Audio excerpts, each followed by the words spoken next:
दिवस होऊन गेले, लोकांना वाटू लागले फुकटचं खातात हे दरिद्री आहे, यांना भिक्षा द्यायची नाही.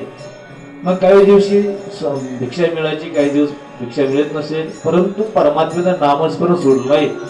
एकी वेळ श्रीकृष्ण परमात्म्याचे भजन आहे, रात्रंदिवस दिन हाची धंदा गोविंदाची पोवाडे, सतत परमात्म्याचं भजन आहे. मग भजन करताना भोजनाची व्यवस्थेकडे पाहिलं नाही की आता मला खावं लागेल, विचार केला नाही. भेटलं खायला तर खायचं, नाहीतर तसं झोपायचं, ही परमात्म्याची इच्छा आहे. संसार जसा होईल तसा होऊ द्या, का आपल्या कर्मानुसार तो अवलंबून आहे ना. मग परमात्म्याकडे तक्रार करायची नाही, परमात्म्याकडे तक्रार करायची नाही. आपण हेच करायचं, त्याचं नामचिंतन करायचं आहे. सतत नामचिंतन चालू झालं, अनेक दिवस उठून गेले. घरामध्ये कोणीच त्या ठिकाणी जेवत नाही, का भिक्षा कोणी देईना ना, कोणी भिक्षा देईना.